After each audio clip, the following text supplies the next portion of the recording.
You are listening to the Disney Dream Girls, an unofficial Disney Theme Parks podcast, and this is show number 490 for Sunday, the 18th of February, 2024. Where dreams begin. Hello and welcome to this week's Disney Dream Girls. My name is Michelle Young, and together with my jolly good chum Jane Phipps, we are your guides to the place where dreams begin. Hello there, Janie. Hello there, my dear. How are you this fine week? I am good. As people may realise, we are pre-recording this because if we go to this date instead of this date, I literally will have come out of hospital by now and I'm recuperating. So we thought we'd get a show in the bag before I went in. Okay, we've been very organised. We were organised last week, but then kind of weather got in the way, didn't it? Well, dentist for me to start off with, and then it was weather for you. It was a weird week. Snowmageddon. Oh, bless you. I did feel for you when you were sending me all the little bits of video and photos. It was not pleasant because you'd got all this massive amount of snow and I'd got nothing. It had attempted to snow here. It settled, and then no sooner than it settled, it was washed away again. Can I just quantify? Because I know some of the listeners in the world out there are going to say, hang on a minute, you got like, what, 10, 15 centimetres? We get 10 to 15 foot. Yes, yeah. I know. I appreciate that. But because in the UK we so rarely get snow, when it happens once a year maybe, it's the a big country deal, isn't it? falls to a standstill because we don't have the infrastructure. Now, I very wisely bought a new car, and I bought a car I thought would be good in the snow. I realise it is good in the snow, except when you're going uphill. So on my route home, I tried to get up a hill and my car just decided to ballet dance in the middle of the road, side to side.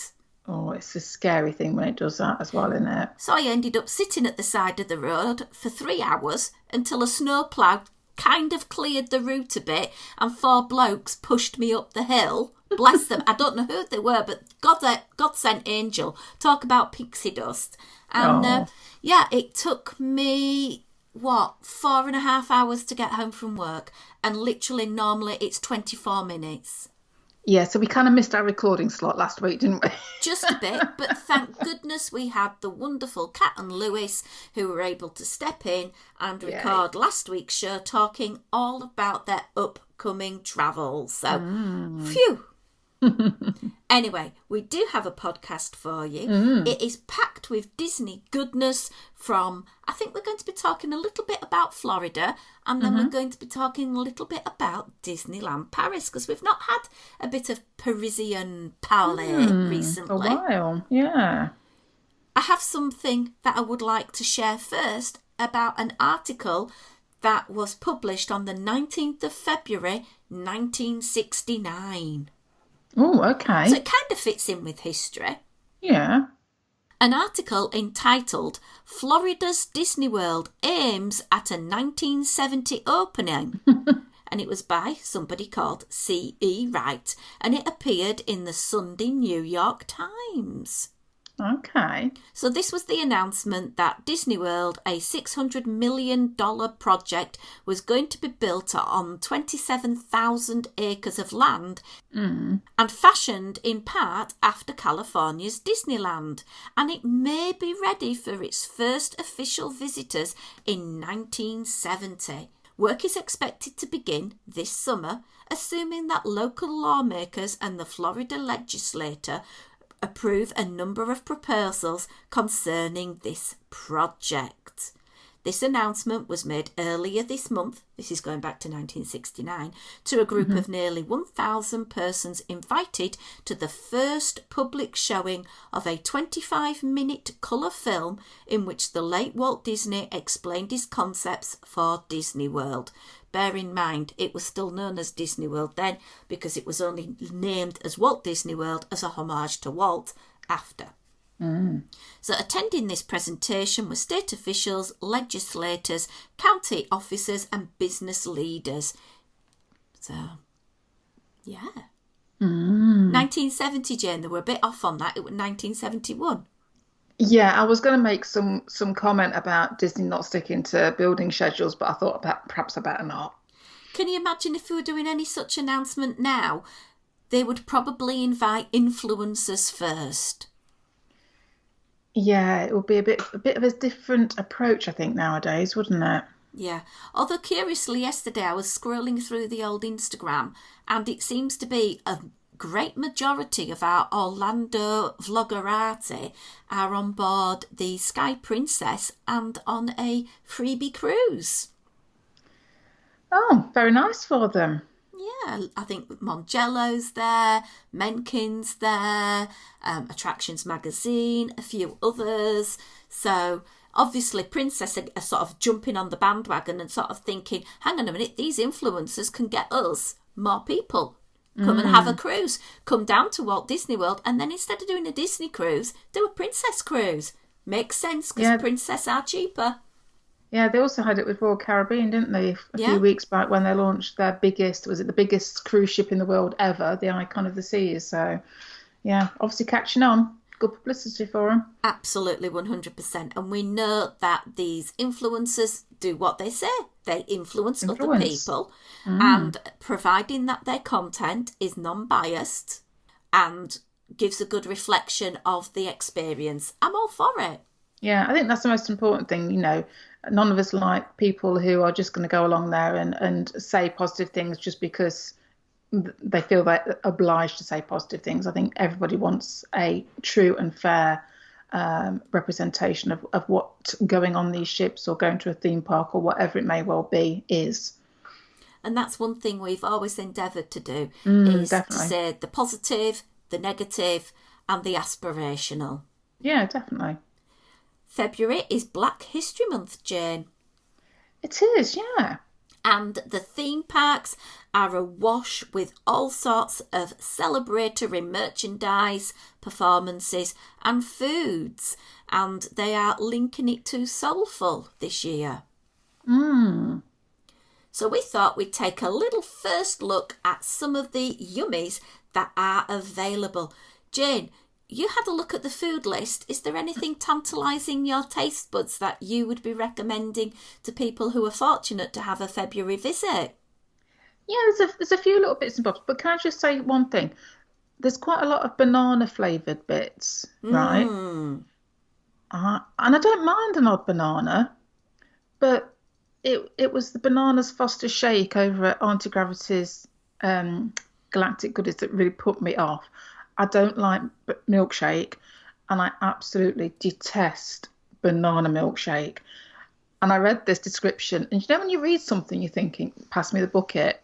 It was one of those ones. Yeah, it proper turned my stomach. It's banana milkshake laid with caramelised banana sauce and topped with cream. I'm sure there's people out there who think this is going to be amazing. But you know when you read through something, I thought, no, that's not for me at all. Anyway, we'll gloss over that. I was looking at Magic Kingdom, Crystal Palace. Ooh.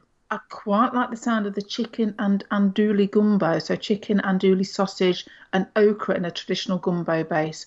That sounds like a really nice, hearty, warming, sort of satisfying meal, doesn't it? Proper, like, you know, home-cooked food type of thing.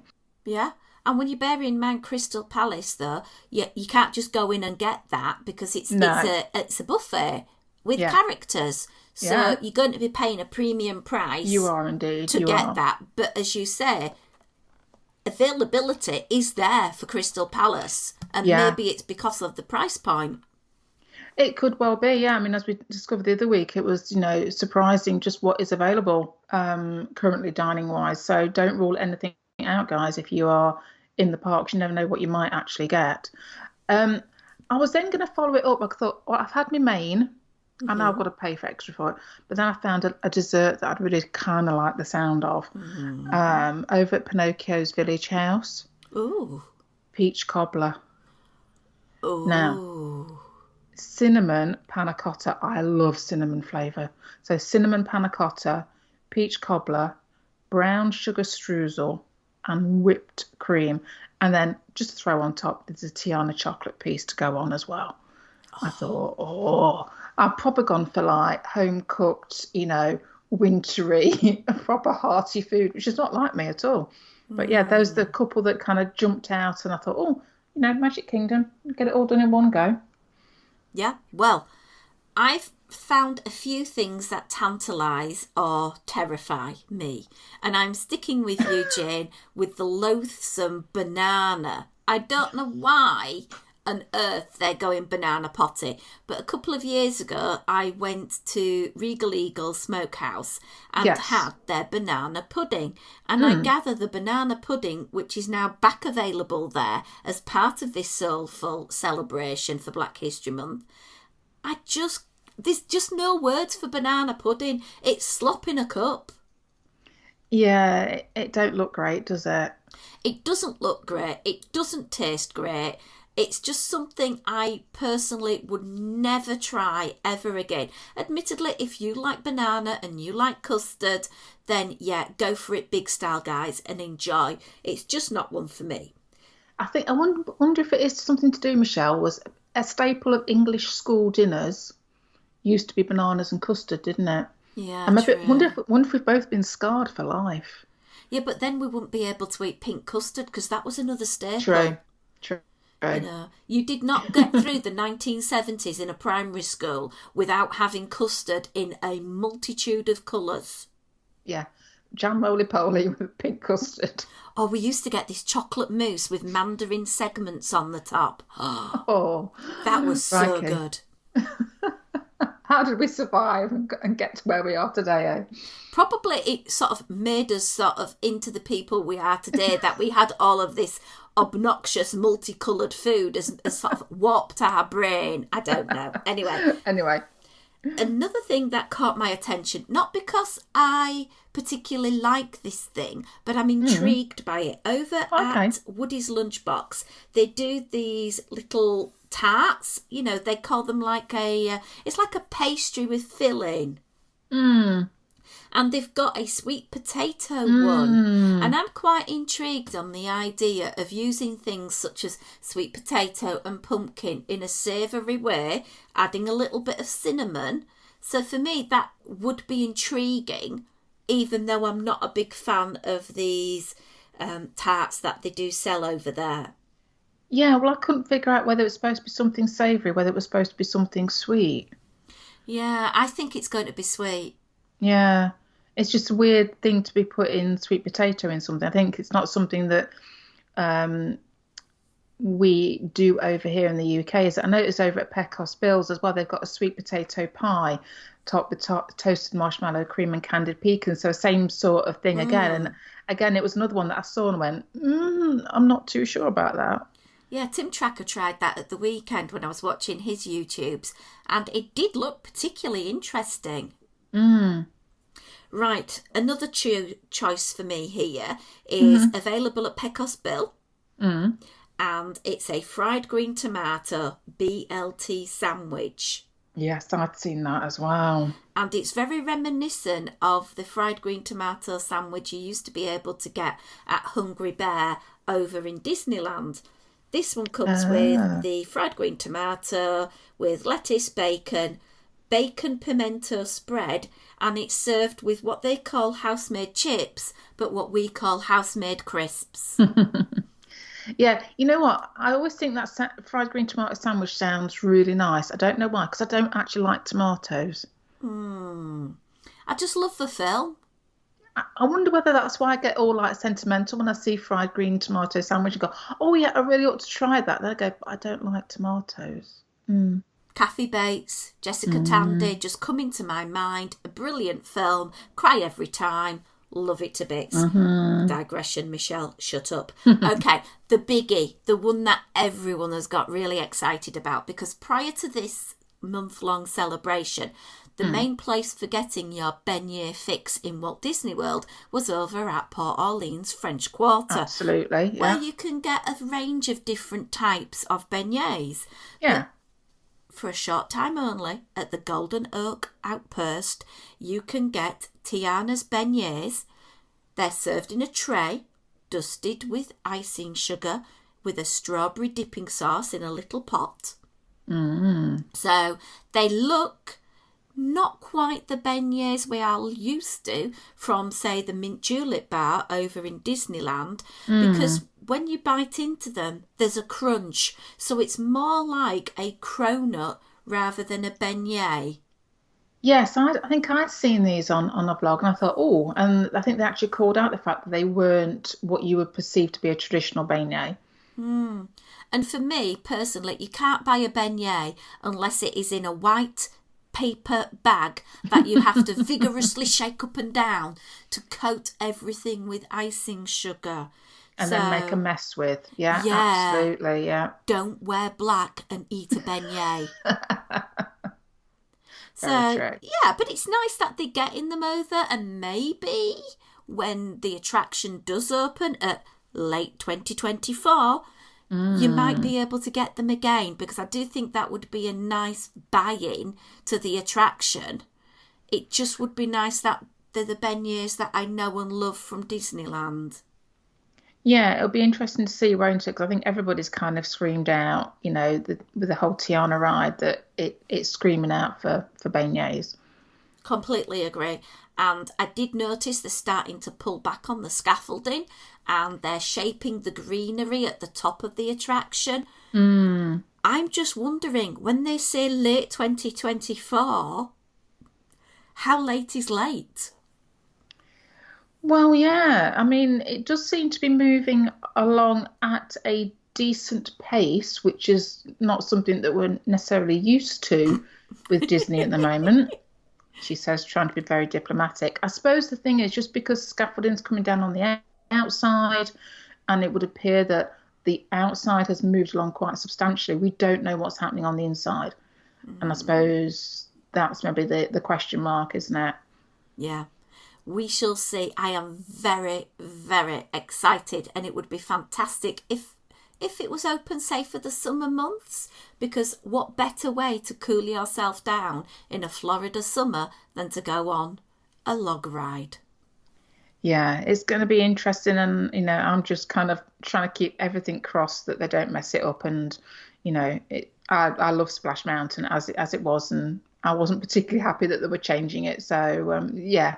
They've got a lot to impress me with. That's just reminded me. I fancy watching Splash Mountain or Zippity Doo Dah Song of the South. And I do have a copy, so I think I'll sort that out later today. Okay, so moving overseas now. This is very exciting. I would like to take you hand in hand with me to Disneyland Paris. Ooh, you spoil me rotten, Michelle. Well, we have done Disneyland Paris together before. We have, a little while ago now, yeah. And it would be nice, we could possibly maybe think of in the future to maybe revisit, because there's a lot of exciting things coming to Disneyland Paris in the next few years. I think I am going to hold off a little bit on my visit till things are sorted, but Disneyland Hotel has reopened after a very long refurbishment. Yeah, I'd kind of forgotten how long it had been, actually, to be fair. It'd been down for quite a while, because I know last time I was at Disneyland Paris, I think it was possibly 2021, possibly, or 2022 with Caroline, and the scaffolding was up then. So, but we were able to get into the hotel at that point. Right. The hotel has reopened. However, unless you are a hotel guest on the opening period, no non-resort guests could go inside at all. Now, they have slackened this off a bit, and you are able to get a visitor pass, but they are limited. I literally have seen pictures of people rope dropping the Disneyland Hotel because they want to go inside, have a look, and get to the shop and buy the limited Disneyland Hotel merch. Yeah, it does seem peculiar, because obviously we're so used to being able to come and go as we please around Disney Resort hotels. And I was quite surprised when I was reading that, you cannot get in this hotel unless you are a guest. And I appreciate the exclusivity and price point and all that, but it seems like a missed opportunity. I don't think, to be honest, Jane, that they're going to have an issue with people going in and buying, because the guests at the hotel will be buying things up because everything looks amazing. There's some really good signature items there. It's just a shame that it's, you've got to be able to afford the price tag of staying there to be able to get those things. Well, I do have some prices, and I will be sharing that with us in a few moments. Done some research. So, if you want to eat at the Disneyland Hotel, as it stands right now, you need a reservation at the hotel. Right. This may change. Now, you will know from past shows going back over the years, I have been and eaten at their previous royal banquet, where it's a buffet style, but it's a buffet that is like, oh my word, so high end you could not believe. And you have the royal banquet. Okay, yeah. And from what I have seen, they've gone really with the royal side of it, really OTT. Like they've got fleur-de-lis in the vegetables shaped in that, and on the pies and on the pastries, there's like white chocolate little printed princesses on top of all of the mousses and everything. So the food is elevated to an incredibly high standard. And I mean incredibly high. From what I have seen from people I know from their trips on what they've been able to eat and enjoy. Okay. So, first things first, how much will it cost you to eat at the Royal Banquet? Well, bear in mind that this is a character experience. So you've got to pay that premium for that first. So it's €100. Okay. And I thought it was going to be more than that, but yeah. So that's approximately $107. So it's a little bit more for the US amount. And as I was reading the menu and sort of going through it, there's all sorts of dishes that are available, Jane, that you can go and help yourself to. And your $100, what does it get? It gets you one non-alcoholic beverage, which could be a bottle of water, orange or apple juice, a glass of milk. That's it. So if you are, say, a soda drinker, you will be paying €9 per soda. It's not refillable like it is in the USA. No. So $100, quite a bit of money. Now, they do guarantee it's Mickey and Minnie and their friends in their beautiful regal outfits, and they do come round. The changing of the friends does happen quite frequently, so it could be Daisy Donald, it could be Mickey Goofy, it could be something else. Like in years gone by, they used to have a theme, but yeah. So €100, €50 for a child. Dinner is served 12:30 till 3, and dinner is 6 till 10:30. Now, if you still want to get in and want to have a cheaper experience, breakfast is €45 or €30. Okay. So not too bad on the old price point there. No. What if you are not a buffet kind of person? Right, so what have they got then? La table Table de lumière. of Lumiere. Lumiere's table. Yeah. Yay. So a slight elevation on the price here. It's €120, so that'll be about $130. And they suggest some champagne where you'll get 3 10-centilitre pourings, and that is an additional €60. Ouch. Yes. But what is on the menu for this massive price point? Wow me. So we have starters, and some of the things you can have European lobster, you can have freshly cooked langoustines, a mushroom velouté, an egg dish, and a seasonal vegetable dish with lentils. So you can have a choice. Yeah. Sounds very grand. Yeah. For your main meal, there is a vegan dish with quinoa and broad beans, or there's a fillet of sole, sea bass, a beef dish, a lamb dish, a chicken dish. Okay. Or for your dessert, there is a cheese plate. There is a coconut mango granita chocolate puffed rice. There's the enchanted ball cake. There is the Royal Indulgent, which is creamy chocolate with basil and dark chocolate and caramelised almonds, or a seasonal sorbets and fruit. Always not missing a chance to upsell. You can pay for a birthday dessert at €35. Okay. Now, tax is included in those prices. And bear in mind, this is Paris. You can pay tips on top of that. Yeah, yeah. So those are your prices there, Jane. I think for me, would I be prepared to be paying that sort of price point? No. No. Me neither. It's just not for me. It does look magnificent. I've heard lots of really good things about it. But again, both of those eateries at the moment are currently hotel guests only. Yeah, I suppose it's going to be interesting to see whether they keep this hotel guests only policy, or whether after the initial opening period they kind of, maybe a few months down the line or whatever, they start to relax that. I think initially I was under the impression that you still had to, that they were going to open it to other Disney hotel guests. So you still had to be a hotel guest. You didn't have to be a Disneyland hotel guest. But obviously that's not the case. So it'll be interesting to see how it all works out going forward. Absolutely, absolutely. So then I thought, well, how much is it going to cost me to be able to have this experience at the Disneyland Hotel and be able to stay there, enjoy it, and try all of these eateries out? So I looked for 3 nights in July, and the hotel price comes with 4 days park tickets. Yeah. So a superior room, which is the entry point pricing, is going to cost £2,808, which is $3,547. Wowzers.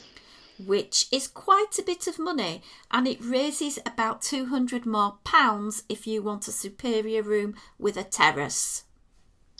That's a big chunk of money. I mean, I know you've picked July, which is peak season, and we know that Disneyland Paris tickets themselves aren't that expensive. So there's an awful lot of that chunk of money that you've just quoted is for the hotel and hotel only, isn't it? Yeah.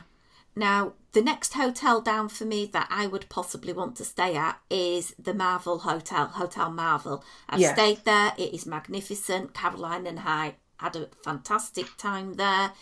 That comes down in price, Jane, £1,000.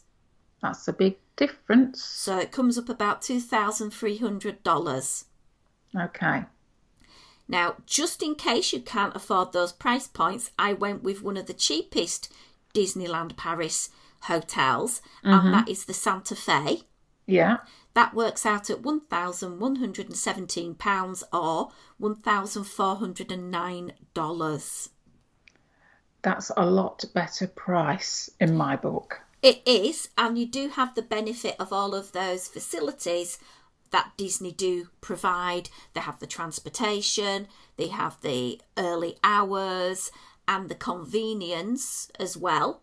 Personally, for me, if I was going to go for that £700 difference, I would save a little bit more and perhaps splurge on Hotel Marvel, because 1, you can walk to the park. 2, it's so convenient and beautifully finished is the hotel. I just, but I would not then go another £1,000 for Disneyland just yet.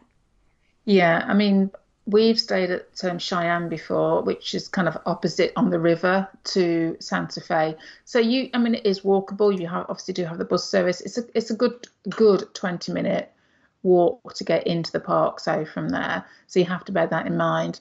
Like you, it's that thing of you've got the Sequoia, which I know is about to go under some refurb, I think, and the Newport Bay and the Marvel. They're kind of similar distances. Marvel's that little bit closer. So it would be interesting what those price points are. But I couldn't justify the jump up for the Disneyland Hotel. No. But it is interesting, if you are planning a trip over to Disneyland Paris, 3 nights would give you 4 days there if your times of flights work out really well. And that would give you ample time to visit both parks, get on pretty much all the experiences there, have some time and visit Hotel Marvel and visit the sort of downtown Disney area, maybe have some meals there or do some shopping. So I think that is plenty. And then if you're coming from overseas, perhaps you want to go into Paris, stay in Paris for a few days, pop over to England, come and say hi to me and Jane. The plans are endless, Jane. Yeah, I mean, that is a good thing with Disneyland Paris. It is very easily accessible up to Paris. Great train network that can get you between. So it is a very much you can extend your stay possibility, isn't it? So yeah, it's definitely worth considering. It's a beautiful, if you've not been, it's an absolutely stunning, beautiful landscape park, and the castle, as we've said numerous times before, is just whoa. And Big Thunder Mountain's the best Big Thunder Mountain. So, definitely worth your visit. I'm very intrigued with the whole the drone show that they've got going on at the moment. And I will say, Michelle, exclusive, that it is on my radar. I am looking at the possibility of going. Ooh, hang on a minute. You need to get to Walt Disney World first, love. Well, I know I have lots of irons in the fire. That's all I'm going to say at the moment. Right, lovelies. I think we're going to put a pause on this and leave you for the moment. I hope you've enjoyed our weekly musing of what is interesting for us in the world of Disney. If you want to see some more of us, find us on Instagram at DisDreamGirls, our website DisneyDreamGirls.com, where you can access our back storage history of all of our podcasts going back almost 10 years now. So wow. Listen in and enjoy. And again, we need to say a massive thank you to our Patreon supporters. Without them, you would not be getting this podcast. And they are amazing people who have stuck with us and help support the show financially. If you would like to just tip a few dollars our way, it's patreon.com/Disney Dream Girls, and in return you get a host of benefits and you help the show as well. Anyway, until next time, it's a goodbye from me. And goodbye from me.